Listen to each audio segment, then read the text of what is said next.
السلام علیکم ورحمۃ اللہ وبرکاتہ۔ شام کے بعد صلاح الدین ایوبی، علی بن سفیان، بہاؤالدین شداد اور چند ایک اور مشیروں سے دن کی رپورٹ لے رہا تھا۔ سارے شہر میں شہریوں کے بھیس میں مخبر اور جاسوس پھیلا دیے گئے تھے جنہوں نے لوگوں کی رائے معلوم کر لی تھی۔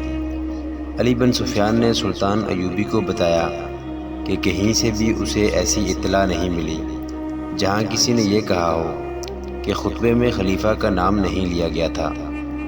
علی بن سفیان کے بعض آدمیوں نے 2-3 جگہوں پر یہ بھی کہا کہ جامع مسجد کے خطیب نے آج خطبے میں خلیفہ کا نام نہیں لیا تھا، یہ اس نے بہت برا کیا ہے۔ اس پر کچھ آدمی اس طرح حیران ہوئے جیسے انہیں معلوم ہی نہیں کہ خطبے میں خلیفہ کا نام لیا گیا تھا یا نہیں۔ ان میں سے 4-5 نے اس قسم کے خیالات کا اظہار کیا کہ اس سے کیا فرق پڑتا ہے، خلیفہ خدا یا پیغمبر تو نہیں۔ ان اطلاعات سے سلطان ایوبی کو اطمینان ہو گیا کہ عوام کے جس رد عمل سے اسے ڈرایا گیا تھا اس کا کہیں بھی اظہار نہیں ہوا۔ صلاح الدین ایوبی نے اسی وقت سلطان نور الدین زنگی کے نام پیغام لکھا جس میں اسے اطلاع دی کہ اس نے جمعے کے خطبے میں سے خلیفہ کا نام نکلوا دیا ہے۔ عوام کی طرف سے اچھے رد عمل کا اظہار ہوا ہے، لہٰذا آپ بھی مرکزی خلافت کو خطبے سے خارج کر دیں۔ اس لب لباب کا طویل پیغام لکھ کر اس نے حکم دیا کہ قاصد کو علی صبح روانہ کر دیا جائے جو یہ پیغام نور الدین زنگی کو دے کر واپس آ جائے۔ اس کے بعد اس نے علی بن سفیان سے کہا کہ خلیفہ کے محل میں جاسوسوں کو چوکنا کر دیا جائے، وہاں کوئی بھی مشکوک حرکت ہو تو فوراً اطلاع دیں۔ رجب کو سلطان ایوبی جانتا تھا، اسے یہ بھی معلوم تھا کہ رجب خلیفہ کا منہ چڑھا نائب سالار ہے۔ سلطان ایوبی نے علی بن سفیان سے کہا، رجب کے ساتھ ایک آدمی سائے کی طرح لگا رہنا چاہیے۔ اس رات خلیفہ کی محفل عیش و طرب میں رجب نہیں تھا، وہ سلطان ایوبی کے قتل کا انتظام کرنے چلا گیا تھا۔ اسے حسن بن صبا کے حشیشین سے ملنا تھا۔ خلیفہ روزمرہ کی طرح باہر کی دنیا سے بے خبر اور ارارہ کے طلسماتی حسن اور ناز و ادا میں گم تھا۔ اسے کسی نے بتایا ہی نہیں تھا کہ خطبے میں سے اس کا نام حذف ہو چکا ہے۔ وہ خوش تھا کہ صلاح الدین ایوبی کے قتل کا انتظام ہونے والا ہے۔ ارارہ نے اسے جلدی سلانے اور بے ہوش کرنے کے لیے زیادہ شراب پلا دی اور شراب میں خواب آور سفوف بھی ملا دیا۔ اس بوڑھے سے جلدی چھٹکارا حاصل کرنے کے لیے وہ یہی نسخہ استعمال کیا کرتی تھی۔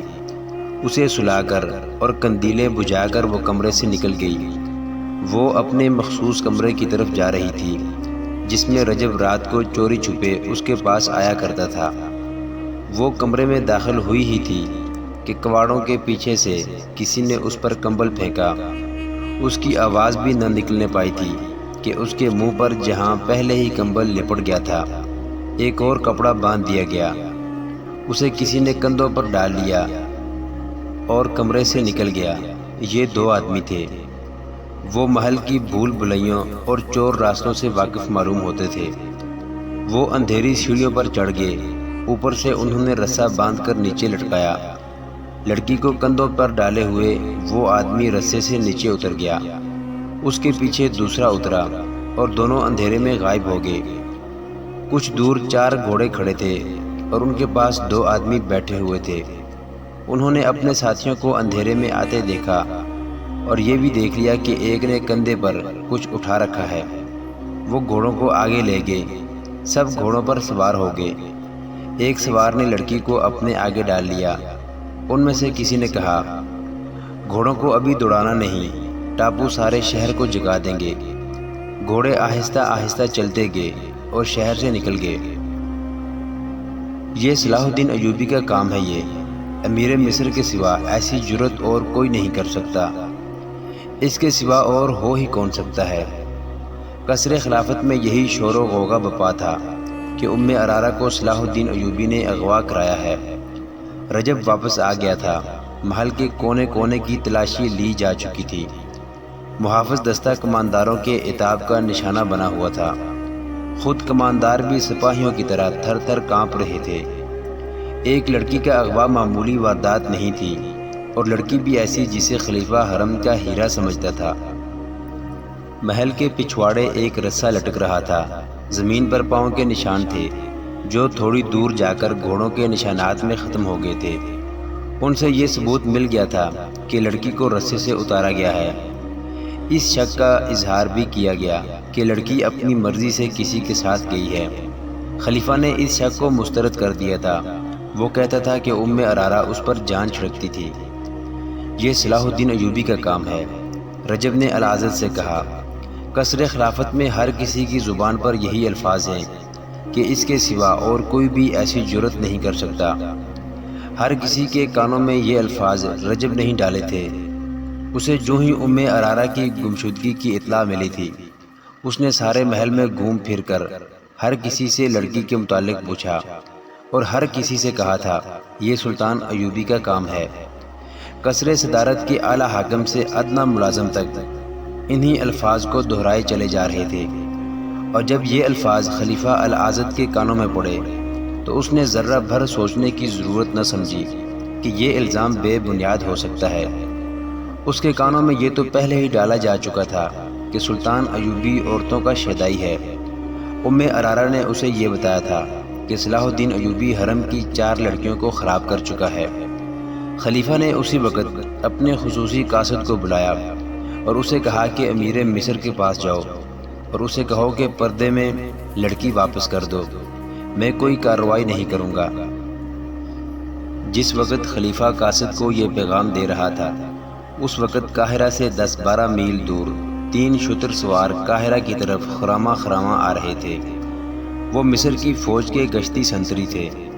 مصر کے سیاسی حالات چونکہ اچھے نہیں تھے، جاسوسوں اور تخریب کاروں کی سرگرمیاں رکنے کی بجائے بڑھتی جا رہی تھیں۔ سلطان ایوبی کو اچھی طرح معلوم تھا کہ ملک میں غداری اور بغاوت کی چنگاریاں بھی سلگ رہی ہیں۔ اس سوڈانی فوج کی طرف سے جسے اس نے برطرف کر دیا تھا، خطرہ پوری طرح ٹلا نہیں تھا۔ اس فوج کے کماندار، عہدیدار اور سپاہی تجربہ کار عسکری تھے، کسی بھی وقت ملک کے لیے خطرہ بن سکتے تھے۔ سب سے بڑا خطرہ تو یہ تھا کہ سلطان ایوبی کے مخالفین نے صلیبیوں سے دوستانہ کر رکھا تھا۔ ان کے جاسوسوں کو وہ پناہ، اڈا اور مدد مہیا کرتے تھے۔ ان خطرات کے پیش نظر دارالحکومت سے بہت دور دور اور ہر طرف فوج کے چند ایک دستے رکھے گئے تھے۔ ان کے گشتی سنتری دن رات صحراؤں اور ٹیلوں ٹیکریوں کے علاقوں میں گھوڑوں اور اونٹوں پر گشت کرتے رہتے تھے تاکہ آنے والے خطرے کی اطلاع قبل از وقت دی جا سکے۔ وہ 3 شتر سوار انہی دستوں کے گشتی سنتری تھے جو اپنی ذمہ داری کے علاقے میں گشت کر کے واپس آ رہے تھے۔ آگے مٹی اور پتھروں کی پہاڑیوں اور چٹانوں کا وسیع علاقہ تھا۔ وہ ایک وادی میں سے گزر رہے تھے۔ انہیں کسی عورت کی آہو زاری سنائی دی، مردانہ آوازیں بھی سنائی دی۔ ان سے صاف پتہ چلتا تھا کہ لڑکی پر زبردستی کی جا رہی ہے۔ ایک شتر سوار اترا اور اس چٹان پر چڑھ گیا جس کی دوسری طرف سے آوازیں آ رہی تھیں۔ اس نے چھپ کر دیکھا، ادھر 4 گھوڑے کھڑے تھے اور 4 آدمی بھی تھے، چاروں سوڈانی حبشی تھے۔ ایک بڑی ہی خوبصورت لڑکی تھی جو دوڑی جا رہی تھی۔ ایک حبشی نے اسے پکڑ لیا اور اسے بازوؤں میں دبوچ کر اٹھا لیا اور اسے اپنے ساتھیوں کے درمیان کھڑا کر کے اس کے سامنے گھٹنوں کے بل ہو گیا۔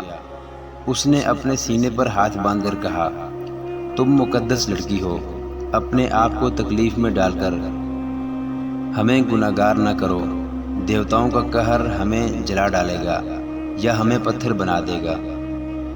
میں مسلمان ہوں، لڑکی نے چلا کر کہا، تمہارے دیوتاؤں پر لعنت بھیجتی ہوں، مجھے چھوڑ دو ورنہ میں تم سب کو خلیفہ کے کتوں سے بوٹی بوٹی کرا دوں گی۔ تم اب خلیفہ کی ملکیت نہیں، ایک حبشی نے اسے کہا، اب تم اس دیوتا کی ملکیت ہو جس کے ہاتھ میں آسمان کی بجلیوں کا قہر، ناگوں کا زہر اور شیروں کی طاقت ہے۔ اس نے تمہیں پسند کر لیا ہے۔ اب جو کوئی تمہیں اس سے چھیننے کی کوشش کرے گا، اسے صحرا کی ریت جلا کر راکھ کر دے گی۔ ایک حبشی نے دوسرے سے کہا، میں نے تمہیں کہا تھا کہ یہاں نہ رکو، مگر تم آرام کرنا چاہتے تھے۔ اسے بندھا ہوا چلے چلتے اور شام سے پہلے پہلے منزل پر پہنچ جاتے۔ کیا ہمارے گھوڑے تھک نہیں گئے تھے؟ حبشی نے جواب دیا، ہم ساری رات کے جاگے ہوئے نہیں تھے، اسے پھر باندھ لو اور چلو۔ اس نے لڑکی کو دبوچ لیا۔ اچانک اس کی پیٹھ میں ایک تیر اتر گیا۔ اس کی گرفت لڑکی سے ڈھیلی ہو گئی۔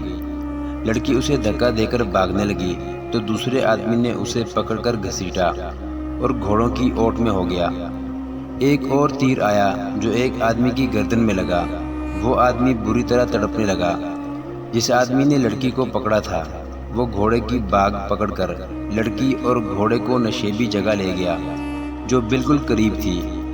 ایک حبشی اور بھی رہ گیا تھا، وہ بھی دوڑ کر نشیب میں اتر گیا۔ یہ تیر اس شتر سوار سنتری نے چلائے تھے جو چٹان پر چڑھ گیا تھا۔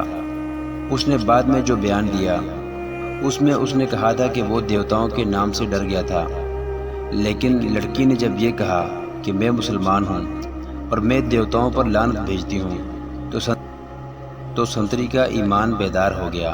لڑکی نے جب خلیفہ کا نام لیا تو سنتری سمجھ گیا کہ یہ حرم کی لڑکی ہے۔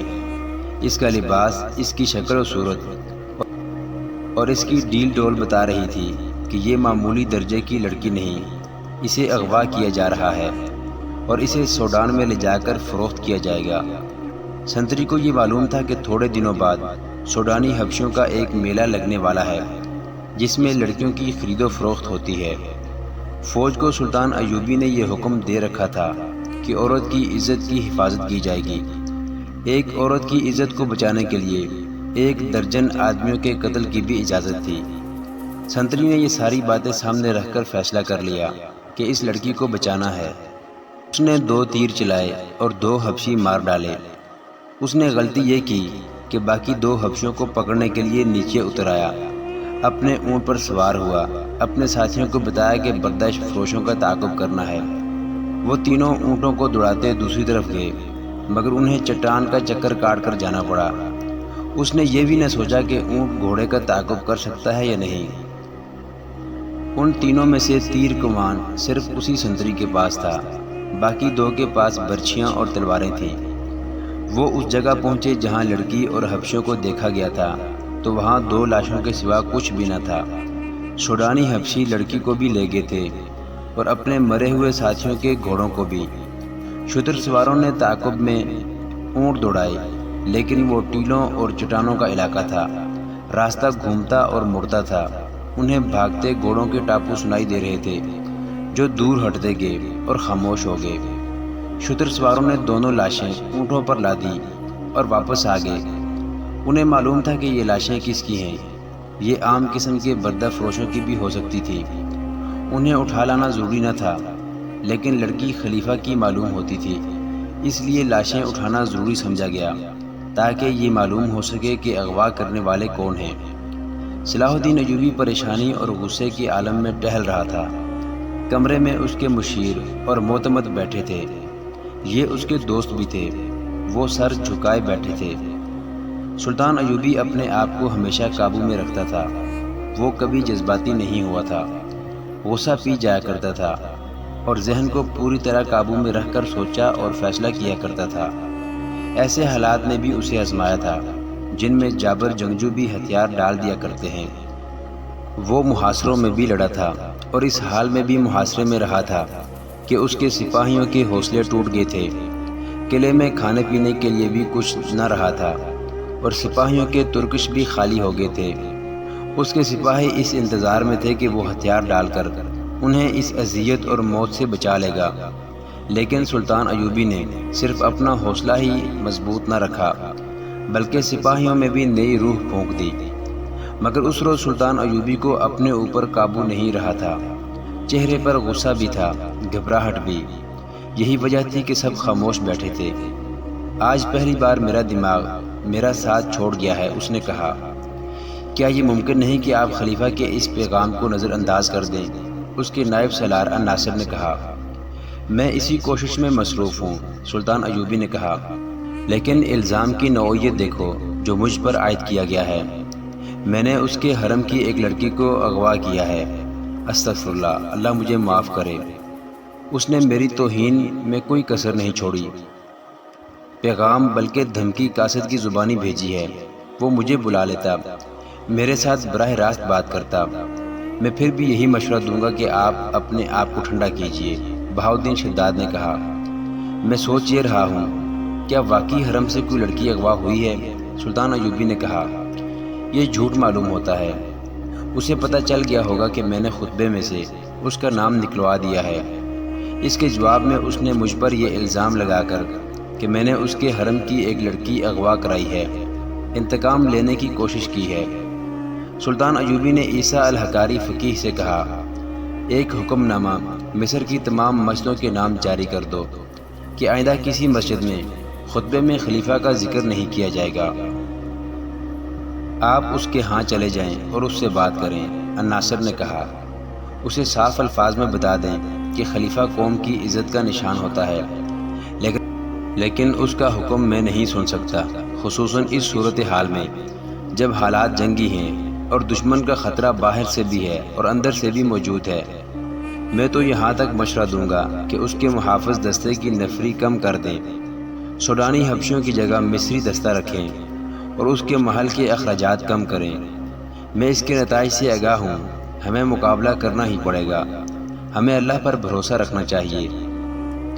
میں نے ہمیشہ اپنے اللہ پر بھروسہ کیا ہے۔ سلطان ایوبی نے کہا، خدائے ذوالجلال مجھے اس ذلت سے بھی بچا لے گا۔ دربان اندر آیا، سب نے اس کی طرف دیکھا۔ اس نے کہا، صحرا کے گشتی دستے کا کماندار اپنے 3 سپاہیوں کے ساتھ آیا ہے، وہ 2 سوڈانیوں کی لاشیں لائے ہیں۔ سب نے دربان کی مداخلت کو اچھی نظر سے نہ دیکھا۔ اس وقت سلطان ایوبی بڑے ہی اہم اور خفیہ اجلاس میں مصروف تھا، لیکن سلطان نے دربان سے کہا، انہیں اندر بھیج دو۔ سلطان ایوبی نے اپنے دربان سے کہہ رکھا تھا کہ جب کبھی اسے کوئی ملنے آئے وہ اسے اطلاع دے، اور اگر رات اسے جگانے کی ضرورت محسوس ہو تو فوراً جگا لے۔ سلطان کوئی بات اور کوئی ملاقات التوا میں نہیں ڈالا کرتا تھا۔ عہدیدار اندر آیا، اس کا چہرہ گرد سے اٹا ہوا اور تھکا تھکا نظر آتا تھا۔ سلطان ایوبی نے اسے بٹھایا اور دربان سے کہا کہ اس کے لیے پینے کے لیے کچھ لے آؤ۔ عہدیدار نے سلطان کو بتایا کہ اس کے گشتی سنتریوں نے 4 سوڈانی حبشیوں سے ایک مغویہ لڑکی کو چھڑانے کی کوشش میں 2 کو تیروں سے مار ڈالا ہے اور 2 لڑکی کو اٹھا کر بھاگ گئے ہیں۔ عہدیدار نے بتایا کہ سنتریوں کے بیان کے مطابق لڑکی خانہ بدوش یا کسی عام گھرانے کی نہیں تھی، وہ بہت ہی امیر لگتی تھی اور اس نے کہا تھا کہ وہ خلیفہ کی ملکیت ہے۔ معلوم ہوتا ہے، سلطان ایوبی نے کہا، خدائے ذوالجلال میری مدد کو آ گیا ہے۔ وہ باہر نکل گیا۔ کمرے میں بیٹھے ہوئے سب حاکم اس کے پیچھے چلے گئے۔ باہر زمین پر 2 لاشیں پڑی تھیں۔ ایک لاش پیٹ کے بل تھی، اس کی پیٹھ میں تیر اترا ہوا تھا۔ دوسری لاش کی گردن میں تیر پیوست تھا۔ پاس 3 سپاہی کھڑے تھے۔ انہوں نے امیر مصر کو، جو ان کا سالار اعلیٰ بھی تھا، شاید پہلی بار دیکھا تھا۔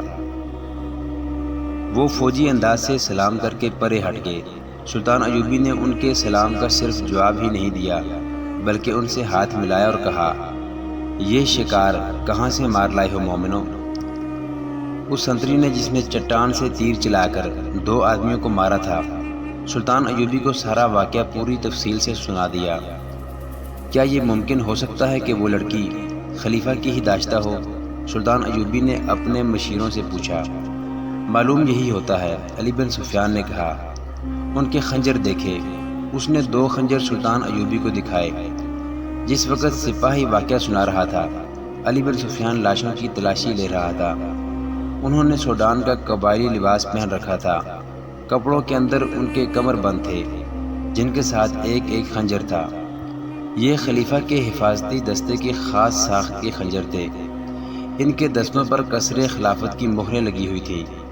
علی بن سفیان نے کہا، اگر انہوں نے یہ خنجر چوری نہیں کیے تو یہ دونوں قصر خلافت کے حفاظتی دستے کے سپاہی ہیں۔ یہ کہا جا سکتا ہے کہ لڑکی وہی ہے جو خلیفہ کے حرم سے اغوا ہوئی ہے اور اغوا کرنے والے خلیفہ کے محافظوں میں سے ہیں۔ لاشیں اٹھواؤ اور خلیفہ کے پاس لے چلو، سلطان ایوبی نے کہا۔ پہلے یقین کر لیا جائے کہ یہ واقعی خلیفہ کے محافظوں میں سے ہے۔ علی بن سفیان نے کہا اور وہاں سے چلا گیا۔ زیادہ وقت نہیں گزرا تھا کہ علی بن سفیان کے ساتھ قصر خلافت کا ایک کماندار آ گیا۔ اسے دونوں لاشیں دکھائی گئی۔ اس نے فوراً پہچان لیا اور کہا، یہ دونوں محافظ دستے کے سپاہی ہیں، گزشتہ 3 روز سے چھٹی پر تھے، ان کی چھٹی 7 دن رہتی ہے۔ کوئی اور سپاہی بھی چھٹی پر ہے؟ سلطان ایوبی نے پوچھا۔ 2 اور ہیں۔ کیا وہ ان کے ساتھ چھٹی پر گئے تھے؟ اکٹھے گئے تھے، کماندار نے جواب دیا، اور ایک ایسا انکشاف کیا جس نے سب کو چونکا دیا۔ اس نے کہا، یہ سوڈان کے ایسے قبیلے سے تعلق رکھتے ہیں جو خونخواری میں مشہور ہے۔ ان میں فرعونوں کے وقت کی کچھ رسمیں چلی آ رہی ہیں۔ یہ قبیلہ ہر 3 سال بعد ایک جشن مناتا ہے۔ یہ ایک میلہ ہوتا ہے جو 3 دن اور 3 راتیں رہتا ہے۔ دن ایسے مقرر کرتے ہیں کہ چوتھی رات چاند پورا ہوتا ہے۔ میلے میں وہ لوگ بھی جاتے ہیں جن کا اس قبیلے کے ساتھ کوئی تعلق نہیں ہوتا، وہ صرف عیاشی کے لیے جاتے ہیں۔ میلے میں لڑکیوں کی خرید و فروخت کے لیے باقاعدہ منڈی لگتی ہے۔ اس میلے سے 1 ماہ پہلے ہی ارد گرد بلکہ قاہرہ تک کے لوگ جن کی بیٹیاں جوان ہو گئی ہوں، ہوشیار اور چوکس ہو جاتے ہیں۔ وہ لڑکیوں کو باہر نہیں جانے دیتے۔ ان دنوں خانہ بدوش بھی اس علاقے سے دور چلے جاتے ہیں۔ لڑکیاں اغوا ہوتی ہیں اور اس میلے میں فروخت ہو جاتی ہیں۔ یہ چاروں سوڈانی اسی میلے کے لیے چھٹی پر گئے تھے۔ میلہ 3 روز بعد شروع ہو رہا ہے۔ محترم ناظرین، صلاح الدین ایوبی کی زندگی کے واقعات پر مشتمل سیریز دیکھنے کے لیے چینل کو سبسکرائب ضرور کر لیں۔ گزشتہ اقساط دیکھنے کے لیے چینل پر پلے لسٹ کا وزٹ کریں۔ ویڈیو کو لائک اور شیئر ضرور کیجیے۔ کمنٹ باکس میں اللہ اکبر ضرور ٹائپ کریں۔ اللہ آپ کا حامی و ناصر ہو۔